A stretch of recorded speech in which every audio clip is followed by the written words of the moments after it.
આમ તો ભારત ખેતી પ્રધાન દેશ છે અને વસ્તીનો ખૂબ મોટો હિસ્સો છે તે ખેતી ઉપર આધાર રાખે છે.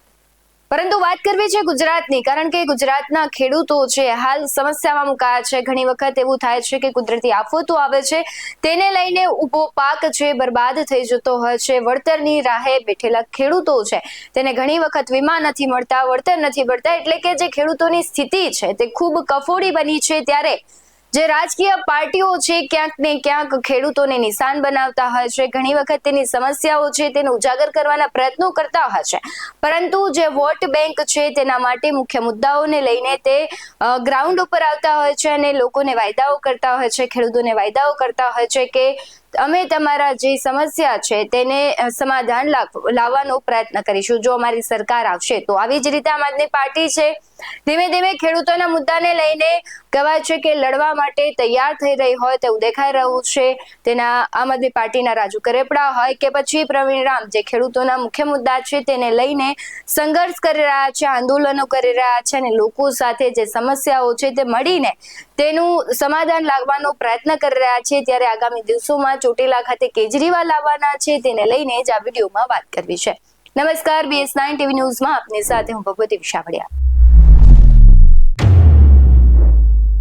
સૌ કોઈ જાણે છે કે વિસાવદરની જે પેટા ચૂંટણી હતી તેમાં ગોપાલ ઇટાલિયા ઘણા સમયથી ખેડૂતોને મળી રહ્યા હતા.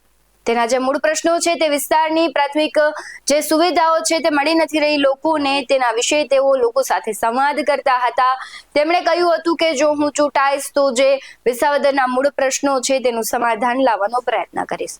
ક્યાંક ને ક્યાંક તે ખેડૂતો છે તેના પ્રશ્નોને લઈને લડ્યા હતા અને તેનું જ પરિણામ છે કે તે આજે ધારાસભ્ય છે. એ બાજુની જ વાત કરીએ તો ત્યાં ઇકોઝોનનો મુદ્દો હતો એટલે પ્રવીણ રામ ખૂબ સારી રીતે લડી રહ્યા છે. તો બીજી તરફ આમ આદમી પાર્ટીમાં રાજુ કરપડા છે જે ખેડૂતો સાથે ઘણા સમયથી સંકળાયેલા છે અને ખેડૂતોના મૂળ પ્રશ્નોને લઈને લડત ચલાવી રહ્યા છે.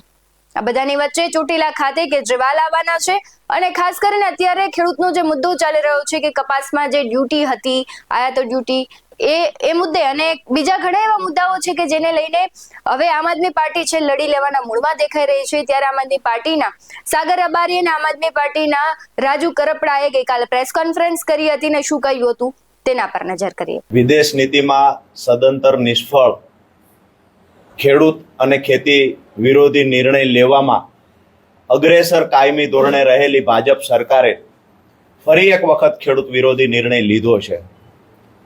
આમ તો ખૂબ લાંબા સમયથી આમ આદમી પાર્ટી ખેડૂતોની પડતર માંગણીઓ જે છે, કાયમી ખેડૂતોના જે પ્રશ્ન છે એના નિરાકરણ માટે સતત લડી રહી છે, પરંતુ એનો નિવેડો લાવવાની જગ્યાએ ક્યાંક ને ક્યાંક વિદેશમાં કપાસ પકવતા ખેડૂતોને ફાયદો કરાવવા માટે, ક્યાંક ને ક્યાંક અમુક વિકસિત દેશોના દબાવમાં આવીને અમુક ભારતીય વેપારીઓને ફાયદો કરાવવા માટે, ખેડૂતોને ખૂબ આર્થિક નુકસાન મોટું પહોંચાડવાનું ષડયંત્રના ભાગરૂપે એક નિર્ણય જે ભારત સરકારે લીધો છે એની વિરુદ્ધમાં આમ આદમી પાર્ટી દ્વારા એક અઠવાડિયાના અલ્ટિમેટમ સાથે તમામ જિલ્લાઓની અંદર આવેદનપત્રો આપવામાં આવેલા કે ભાજપ સરકાર તાત્કાલિક ધોરણે આ નિર્ણય પરત લે.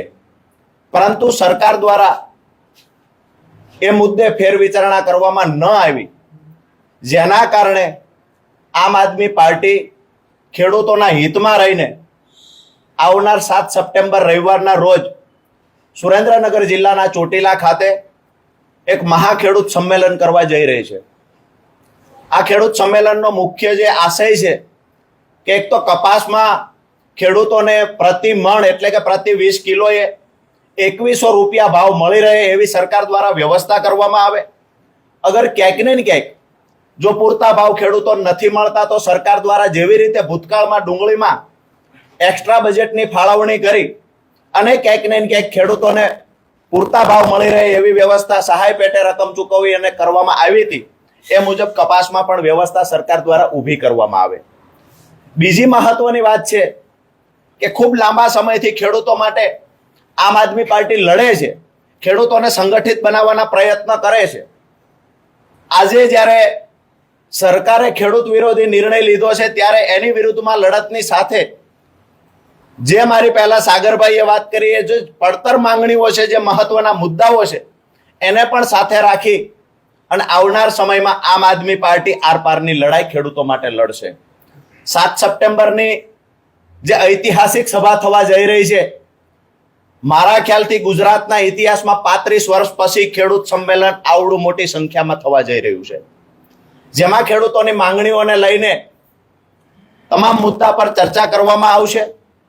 આ સંમેલનની અંદર ગુજરાતમાંથી પ્રદેશ નેતાઓની સાથે માન્ય અમારા પ્રદેશ પ્રમુખ ઈશુદાનભાઈ ગઢવી, ગોપાલભાઈ ઇટાલિયા વિસાવદર ધારાસભ્ય, મહામંત્રી સાગરભાઈ, મનોજભાઈ સહિતના નેતાઓ તો ઉપસ્થિત રહે છે.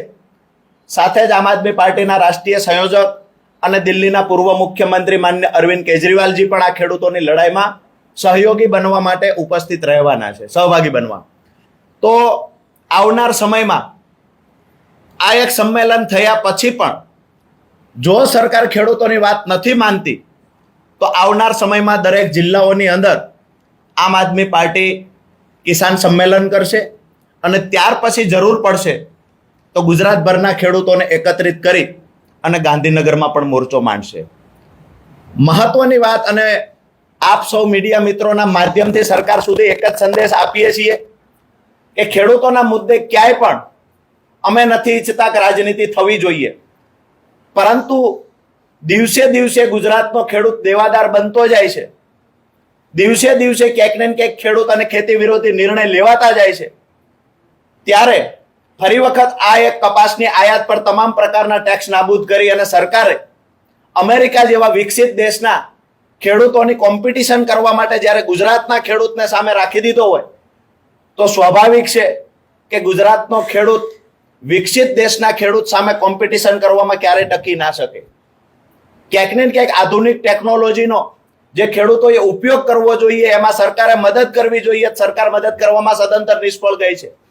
જે વિકસિત દેશોની અંદર ખેડૂતોને સબસિડી પેટે રકમો ચૂકવવામાં આવે છે, ખેડૂતોને પ્રોત્સાહિત કરવામાં આવે છે, તો ક્યાંક ને ક્યાંક ભારતીય ખેડૂતોને સરકાર તરફથી પ્રોત્સાહિત કરવામાં પણ નથી આવતા અને ક્યાંક ને ક્યાંક સરકાર તરફથી જે સબસિડીઓ ચૂકવવી જોઈએ એ પણ ચૂકવવામાં આવતી નથી. એટલે કુદરતી આફતનો સામનો કરી અને સરકારી કૃષિ વિરોધી સરકારની નીતિના કારણે જે દિવસે દિવસે ખેડૂત દુખી અને દેવાદાર બનતો જાય છે, ખેડૂતોની આત્મહત્યામાં વધારો થતો જાય છે, ત્યારે આમ આદમી પાર્ટી હવે તમામ પ્રકારના પ્રશ્નોને લઈ અને આવતી 7 સપ્ટેમ્બરથી શ્રી ગણેશ કરશે અને ચાહે ગમે એવડી લડાઈ લડવાની થાય, આવનાર સમયમાં આમ આદમી પાર્ટી મજબૂતાઈથી લડશે. તમને શું લાગી રહ્યું છે કે રાજ્યના ખેડૂતોની સ્થિતિ બદલશે કે નહીં? કોઈ પણ પાર્ટી હોય, આમ આદમી પાર્ટી હોય, ભારતીય જનતા પાર્ટી હોય કે કોંગ્રેસ હોય, જે મૂળ સમસ્યા છે જેમાંથી ખેડૂતો પસાર થઈ રહ્યો છે તે ક્યારે હળવી થશે કે નહીં? તમને શું લાગી રહ્યું છે? કમેન્ટ બોક્સમાં જરૂરથી જણાવજો. આવા જ વધુ અહેવાલો સાથે ફરી મળતા રહીશું. તમે અમારી YouTube ચેનલને સબસ્ક્રાઇબ કરવાનું, અમને Facebook અને Instagram પર ફોલો કરવાનું ભૂલશો નહીં. બાકી અવનવી અપડેટ્સ મેળવવા માટે આપ જોતા રહો BS19 ન્યૂઝ. નમસ્કાર.